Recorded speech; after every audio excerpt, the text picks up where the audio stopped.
Good morning সবাইকে।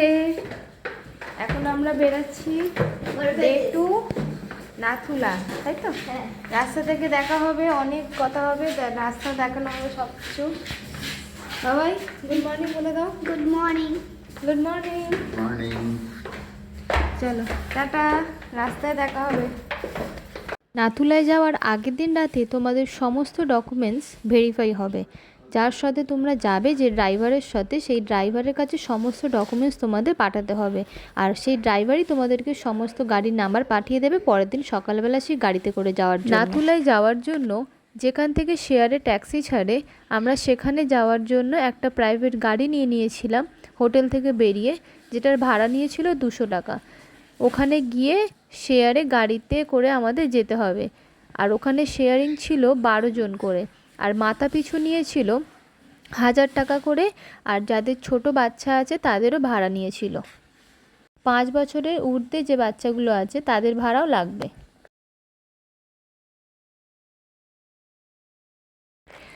আর এইখানে আমাদের বোর্ডিং পাসের জন্য ডকুমেন্টস ভেরিফাই করছিল। সমস্ত ডকুমেন্টস তোমরা অরিজিনাল ক্যারি করবে, যাতে তোমাদের কোনো অসুবিধা না হয়। আমরা পৌঁছে গেছি। এটা হচ্ছে একটা পয়েন্টে এসে আমাদের দাঁড় করিয়েছে, ঠিক আছে? এটা হচ্ছে আমাদের দাঁড় করিয়েছে আপাতত কাঞ্চনজঙ্ঘা ভিউতে। দাঁড়াও তোমাদেরকে একটু দেখাই।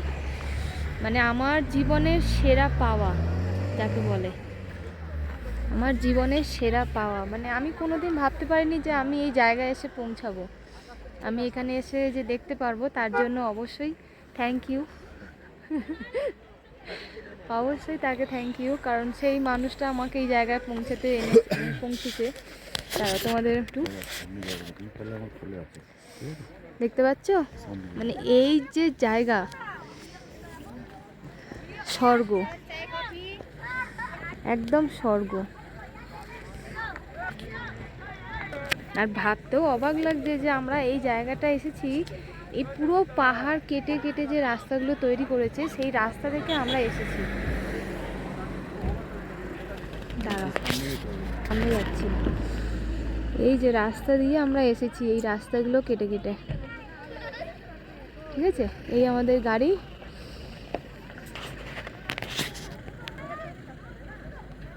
রাস্তায় আরও কিছু পয়েন্ট পাবো, সেখানে গিয়ে তোমাদের সঙ্গে ভিডিও করব। কিন্তু মাঝখান থেকে এখানে একটা ছোট্ট বিষয় হয়ে গেছে, সেটা হচ্ছে আমার ছেলের শরীরটা খুব খারাপ হয়ে গেছে। কারণ ওর হয়তো হাইটে একটু ফোবিয়া আছে, বমি টমি হচ্ছে।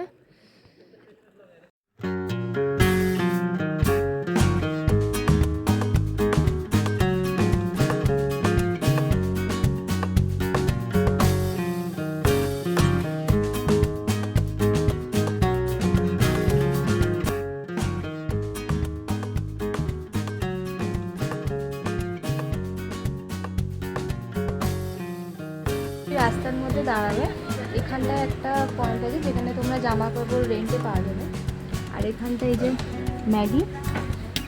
ম্যাগি মোমো এসবই পাওয়া যাবে, ঠিক আছে? এখানে চা কফি, তোমরা এখানে স্টে করে এসব কিছু খেতেও পারো।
আর যাওয়ার পথে তোমাদের এখানে দেখবে রাস্তায় রাস্তায় অক্সিজেন বিক্রি হচ্ছে।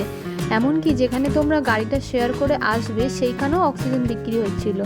এবার এখান থেকে আমরা 500 টাকা করে অক্সিজেন নিয়েছিলাম, কিন্তু জানতাম না তখনও পর্যন্ত যে ওর মধ্যে আছে কি নেই, সেটা তোমাদের ওপরে গিয়ে বলছি। প্রচুর হাওয়া হচ্ছে, কষ্ট হচ্ছে, এই নামবো তুই তো ব্যাগ পুরো আমরা তো পড়ে গেছি। সবার কষ্ট হচ্ছে। বরফ নেই, অপর বর্ষণে বরফ নেই, কিন্তু এত হাওয়া হচ্ছে। ফাইনালি আমরা পৌঁছে গেছিলাম, কিন্তু যেটার জন্য অ্যাকচুয়াল নাথুলায় আসা সেটাই আমরা পাইনি। আমাদের ভাগ্য খারাপ ছিল, তাই কোথাও এক ফোঁটা ছিটে ফোঁটাও বরফ ছিল না। আর ওখানে এতটাই পরিমাণে হাওয়া দিচ্ছিল, মানে মানে কিছু বলার নেই, কোনো কথা বলতে পারছিলাম না, এতটাই হাওয়া দিচ্ছিল।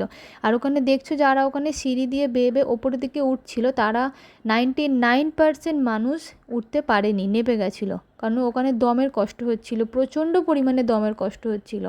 যারা পুরো ফুল প্যাকড আপ হয়ে গেছে তাদেরও দমের কষ্ট হচ্ছিল। তাই আমিও পুরোটা পৌঁছাতে পারিনি, আমিও নেমে গেছিলাম, কারণ তোমাদের সাথে আমি কথা বলতে পারছিলাম না, মানে খুব কষ্ট হচ্ছিল প্রচণ্ড। আর এই যে তোমাদেরকে আমি বলেছিলাম যে আমি গিয়ে বলবো ওপরে, যে এই যে অক্সিজেনটা আমাদের দিয়েছিল 500 টাকা করে নিয়েছিল, কিন্তু এর মধ্যে 2বার থেকে 3বার স্প্রে করেছি, তারপরে অক্সিজেন কিচ্ছু ছিল না, পুরোপুরি বোকা বানিয়ে দিয়েছে। হয়তো তোমরা যখন শেয়ারে গাড়িতে উঠবে ওটার সময় যে অক্সিজেনটা বিক্রি হবে হয়তো সেখানে পুরোপুরি থাকতে পারে। আর ওখানে প্রচণ্ড কষ্ট হচ্ছিলো, তাই জন্য আমি আর বেশি ভিডিও করতে পারিনি।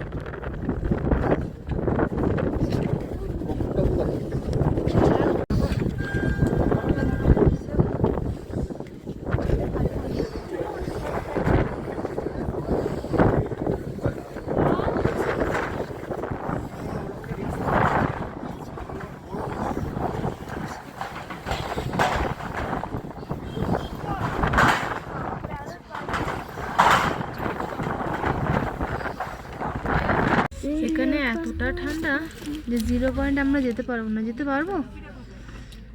পারবো না, যেতে পারবো না। পরের বারে, হ্যাঁ ঠিক আছে, পরের বারে যেতে পারবো না। আহা না, তুমি খাও, খুব কষ্ট হয়েছে।